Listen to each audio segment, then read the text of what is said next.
Hello friends, எல்லாருக்கும் வணக்கம்.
இதெல்லாம் நம்ம அதிகமாக யூஸ் பண்ணுறது. ஸோ அதை வாங்கிட்டு வந்திருக்கேன். காயின்னு பார்த்தேன்.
வேலையை பார்க்க ஆரம்பிச்சிட்டேன்.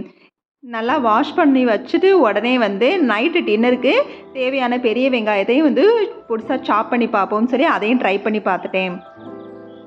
நம்மளுக்கு முன்னாடி இருக்க ஜென்ரேஷன்லாம் வீட்டில் நிறைய பேர் இருப்பாங்க. குழந்தைங்கன்னு பார்த்தாலே 3-4க்கு மேலே தான் இருக்கும். மேக்ஸிமம் ஜாயிண்ட் ஃபேமிலியாகவும் இருப்பாங்க. ஆனால் அவங்கெல்லாம் எவ்வளோ வேலை கொடுத்தாலும் ஈஸியாக டக்கு டக்குன்னு முடிச்சுட்டு போயிடுவாங்க. இத்தனைக்கும் அப்போல்லாம் மிக்ஸி, கிரைண்டர், வாஷிங் மிஷின், ஃப்ரிட்ஜுன்னு எதுவுமே இருக்காது. எல்லாமே அவங்களா தான் செய்யணும்.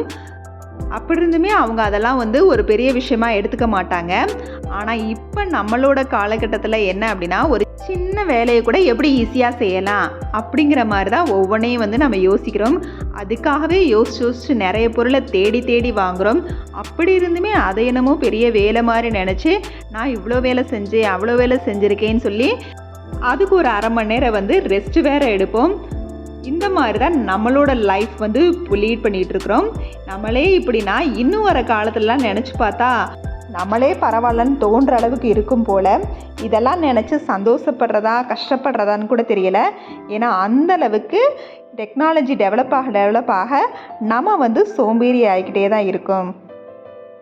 அதுலேயும் நான்லாம் பார்த்திங்கன்னா அந்த வடிகட்டின சோம்பேறின்னு சொல்லுவாங்க, அந்த லிஸ்ட்டில் உள்ளவு தான். இப்போ தான் நிறைய விஷயத்தை எனக்கு நானே வந்து சேஞ்ச் பண்ணி கொஞ்சம் கொஞ்சமாக மாற்றி ஓரளவு ஓகேங்கிற மாதிரி மாறி இருக்கிறேன். ஸோ நம்ம மாறினாலே வீடே வந்து சோம்பல்லேருந்து வெளிவந்த மாதிரி தான் இருக்குது. ஸோ வீட்டையும் வந்து அந்த மாதிரி தான் நான் சேஞ்ச் பண்ணி வச்சிட்ருக்கிறேன். என்னோட இந்த 8 மாதம் மாற்றத்தில் நான் கற்றுக்கிட்ட விஷயம் என்ன அப்படின்னா, நம்ம வந்து மாற மாற நிறைய விஷயங்களை வந்து நம்ம சேஞ்ச் பண்ணுறதுக்கான நம்ம ஐடியாஸ் நம்மளுக்குள்ளேயே வந்து உருவாகுது.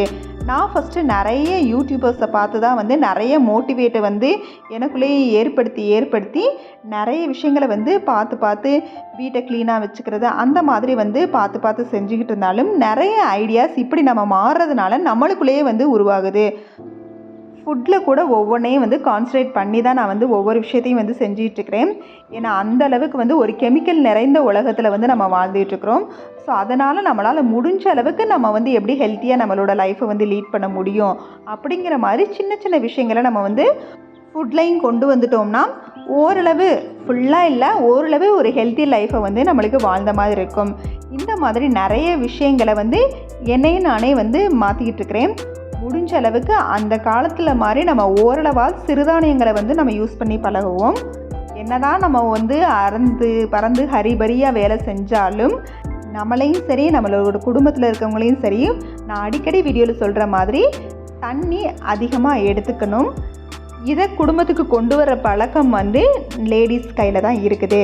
நம்ம ஒவ்வொரு விஷயத்தை இன்சிஸ்ட் பண்ண அவங்களுக்கு ஆட்டோமேட்டிக்காக அது வந்து பழகிருங்கிற விஷயத்த இந்த ஒரு 8 மாத காலகட்டத்தில் நான் வந்து புரிஞ்சிருக்கிறேன். நைட் டின்னராக முட்டை சப்பாத்தி சாப்பிட்டதுக்கப்புறமா நாளைக்கு மதியான சமையலுக்கு தேவையான காயையும் வந்து கட் பண்ணி வச்சாச்சு. ஸோ மார்னிங் சமைக்கிறதுக்கு ஈஸியாகவே இருக்கும். தேங்காய் துருவல் வந்து எனக்கு வந்து ரொம்பவே ஹெல்ப்ஃபுல்லாக இருக்குது. இது வந்து இந்த மாதிரி ஸ்க்ரூ டைப்பு தான். இதை கீழே இருக்கிறத வந்து நம்ம டைட் பண்ண இது இந்த பலகையில் போய் நல்லா ஃபிட் ஆகிக்கும். இது நார்மலாக நம்மளுக்கு கிச்சன் கவுண்டர் டாப்லேயே வந்து ஃபிட் பண்ணுற மாதிரி இருந்தால் அதுலேயே வந்து நல்லாவே ஃபிட் ஆகிக்கும். என்னோடய கவுண்டர் டாப் வந்து அந்த மாதிரி கிடையாது. பொதுவாக இந்த பக்கம் நாங்கள் வந்து கவுண்டர் டாப் அந்த செல்ஃபே வந்து போடலை. இந்த தேங்காய் துருவல் யூஸ் பண்ணுங்கிறதுக்காகவே இந்த இடத்துல வந்து இந்த பலகை வந்து ரெடிமேடாக வந்து ஃபிக்ஸ் பண்ணி வச்சுருக்குறோம். நல்லா ஸ்க்ரூவெல்லாம் போட்டு டைட் பண்ணி நல்லாவே வெயிட் தாங்குற மாதிரி. இந்த தேங்காய் துருவலை கிட்டத்தட்ட ஒரு 10 இயர்ஸாக நான் வந்து யூஸ் பண்ணிகிட்ருக்கேன். ரொம்பவே வந்து யூஸ்ஃபுல்லாக இருக்கும். எவ்வளவு தேங்காய் வேணாலும் நம்ம வந்து போரடிக்காமல் வந்து திருவிக்கிட்டே இருக்கலாம். அந்தளவுக்கு ரொம்பவே யூஸ்ஃபுல்லாக இருக்கும். இந்த கோகோனட் ஸ்க்ராப்பரை பற்றி ஒரு வீடியோ போட சொல்லி ஒரு சிஸ்டர் சொல்லியிருந்தாங்க. அவங்களுக்காகவே ஸ்பெஷலாக டெடிகேட் பண்ணுறேன்னு கூட வச்சுக்கலாம். நைட்டு கிச்சன் ஒர்க்கெல்லாம் முடிச்சதுக்கப்புறமா கையோட கவுண்டர் டாப்பையும் ஸ்டவ்வையும் வந்து தொடச்சி விட்டுட்டேன். இதோட இந்த vlog முடியுது. இந்த வீடியோ பிடிச்சிருந்துச்சுன்னா லைக் பண்ணுங்கள், ஷேர் பண்ணுங்கள், கமெண்ட் பண்ணுங்கள்.